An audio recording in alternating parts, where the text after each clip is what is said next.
afternoon. Thank you all for being here today. My name is Darcy McElwee, and I'm the United States Attorney for the District of Maine. I am joined here today by Saco Police Chief Jack Clements and federal law enforcement partners, whom I will introduce momentarily, to provide an update on the joint investigation that the Saco Police Department has been undertaking with the FBI's Southern Maine Gang Task Force regarding the midday shooting that occurred on February 9, 2024. As was previously reported, a shooting from one vehicle into another, from which 3 suspects fled, caused a series of events involving a school bus with Old Orchard Beach students aboard, a lockdown of nearby Thornton Academy, and a shelter in place for the town of Saco. As Chief Clements will explain, the Saco Police and neighboring law enforcement agencies responded, and since that day, his agency has been working directly with the FBI's Southern Maine Gang Task Force, a collaborative team of federal, state, and local law enforcement agents who work together every day to address violent crime in southern and western Maine. In addition to Chief Clements, I am joined here today by representatives of that task force. From the FBI, Supervisory Senior Resident Agent Christopher Peavy. From ATF, Special Agent in Charge James Ferguson and Resident Agent in Charge Nicholas DeLello. From the United States Marshal Service, Acting U.S. Marshal Kevin Neal. We are also joined here today by Assistant United States Attorneys handling the investigation and prosecution, Jonathan Nathans and Noah Falk. We are here all together today to announce that yesterday morning, a federal grand jury sitting in Maine returned an indictment against the 3 individuals who allegedly fled from the shooting vehicle. Joshua Estrada, age 19, and Giancarlos Abrante, age 20, and Jason Johnson Rivera, age 18, all of New Bedford, Massachusetts, have been indicted on federal felony charges of conspiring to distribute and possess with intent to distribute cocaine and perpetrating a drive-by shooting. Specifically, the grand jury indictment alleges that in furtherance of a major drug offense and with the intent to intimidate, harass, injure, and maim, these 3 men fired at least 5 rounds from a 9mm handgun at their adversaries in the drug trade in Saco and Bedford, causing grave risk to human life. A few moments ago, in the federal courthouse behind us, Mr. Estrada, the first of the alleged shooters to appear on these charges in Maine, was arraigned and pleaded not guilty. He was ordered detained, pending a detention hearing scheduled for Tuesday. The other 2 men charged, Mr. Abrante and Mr. Johnson Rivera, will appear in Maine and be arraigned next week. They both remain detained in state custody in Massachusetts on unrelated charges. While an indictment is merely an accusation, and the 3 men charged are presumed innocent until proven guilty in a court of law, we hope these charges bring a sense of peace to the community of Saco and the surrounding area. We also hope it demonstrates the collective strength of Maine's law enforcement community. I commend the Saco Police Department and those from the neighboring communities who responded to this incident, which had a substantial impact on the town and the school communities involved. This joint federal and local investigation reflects that if you come to Maine and engage in violence, particularly firearm violence, there will be a swift and coordinated response from every level of law enforcement. Agent Clements will now make some remarks. Good afternoon. My name is Jack Clements. I'm the Chief of Police for the City of Saco, Maine. As the U.S. Attorney stated, we did have a drive-by shooting on February 9th. For those folks that live in Saco, this occurred on Elm Street, which is one of the busiest streets within our city. Brazen violent crime of this magnitude is not something the City of Saco is accustomed to. But when it happens, Maine law enforcement responds. I want to thank not only our direct neighboring agencies, but also the Maine State Police, our federal law enforcement partners, and the municipal and county law enforcement agencies from across York and Cumberland counties that responded to assist us. Finally, I would like to personally thank my detectives for their tireless work, as well as the entire team assigned to the FBI's Southern Maine Gang Task Force, as well as the United States Attorney's Office, for all of their tireless efforts in bringing this case to where it is today. Now I'd like to turn it over to Supervisory Special Agent Peavy.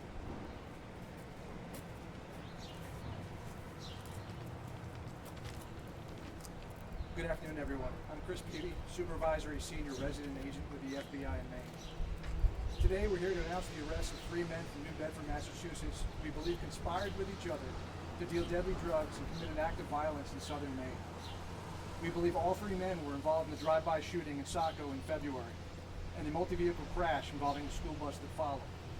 As a result of the ensuing chaos they caused, schools were locked down and the community was asked to shelter in place. At that time, the law enforcement team standing before you today vowed to find out exactly what happened and bring those responsible to justice. These arrests are truly a testament to the seamless collaboration between the FBI's Southern Maine Gang Task Force, the Saco Police Department, and all our law enforcement partners. The FBI's role here was to support the Saco Police Department, to provide whatever assistance and resources we could. Our Southern Maine Gang Task Force hit the streets immediately after the shooting, collecting information, intelligence, and evidence.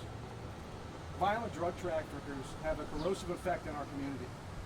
Their crimes affect people's peace of mind and quality of life. Know that we are committed to making it safer for the folks who live, work, and visit here. Working together, we are determined to make a difference. One corner, one block, one neighborhood at a time, because the people of Maine deserve nothing less. We also need your help. To those of you living in neighborhoods who have been hit hard by drug trafficking and gun violence, we know you're the ones who suffer daily. We encourage you to reach out to us with any information you think might be useful. I know this is a tough ask, but you can also reach out anonymously by calling 1-800-CALL-FBI or by going to tips.fbi.gov. In closing, I want to thank everyone here for their hard work and partnership on this case. Special thanks to Saco Police Chief Jack Clements and to U.S. Attorney Darcy McElwee and all their teams for outstanding partnership and support, as well as the ATF, the U.S. Marshal Service, and the New Bedford Police Department, who all provided valuable assistance. Rest assured, we will not rest until we identify all the individuals involved in this incident. We'll turn it back over to Darcy. At this time, AUSA's Noah Falk and Jonathan Nathans will come forward and answer any questions you might have. Thank you, Darcy. My name's Noah Falk. I'm the lead drug attorney at the U.S. Attorney's Office here in Maine. My name is Jonathan Nathans. I'm in line at USA here in the office and also the Project Safe Neighborhoods coordinator. We're happy to take any questions, although this is an ongoing investigation and prosecution, so most of what's not public we're not going to be able to speak to today. Yes? The other people in the car that was shot into, do you believe that they were involved in drug trafficking, and are you going to search for them or arrest them? Well, that's a great question. So there has been a complaint that's been made public in this case. It's filed on the docket. The affidavit that was filed in support of that complaint recites facts that I think answer your question, but essentially, yes, it is believed that the individuals who are in, we'll call it the target car, were also drug traffickers, and that these charges arise out of violence in furtherance of drug trafficking.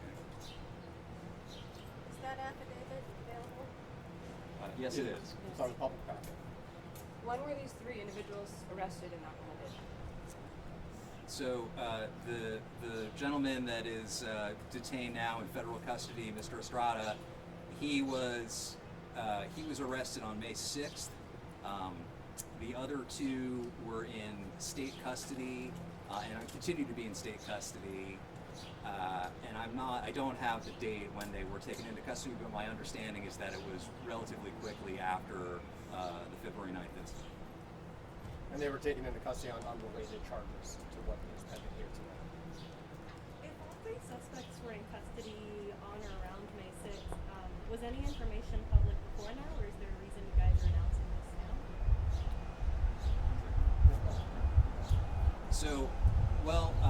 So how this goes, right, is that when the federal law enforcement is conducting an investigation, we really keep everything completely buttoned up because we need to safeguard the integrity of that investigation, and especially in something like this that involves allegedly violent individuals, we really have to take everybody's safety into account.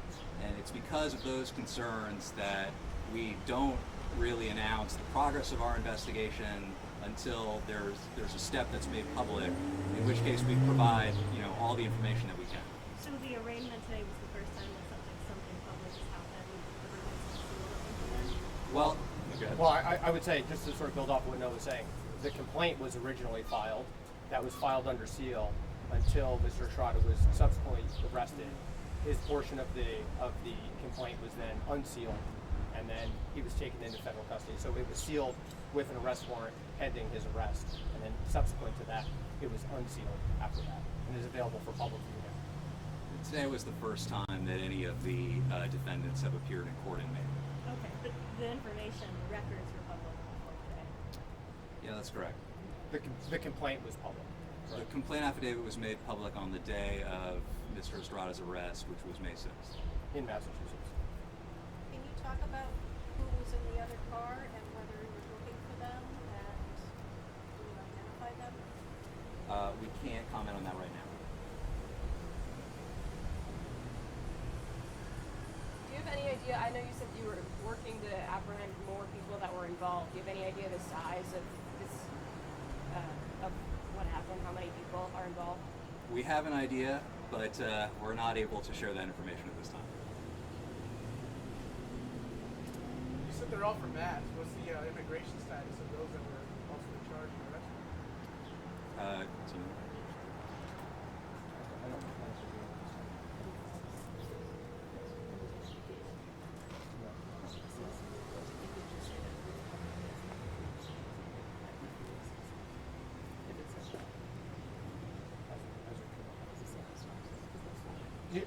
So there's a synopsis filed with the indictment for all of the three defendants. At this time, it's believed that they're all U.S. citizens, and we have no other information provided at this time. Any other questions? I believe that our public information officer, I can't see her, Jana, has the press releases and the remarks from today, if any of you would like those. And again, thank you so much for coming and for your interest in the case. Thank you.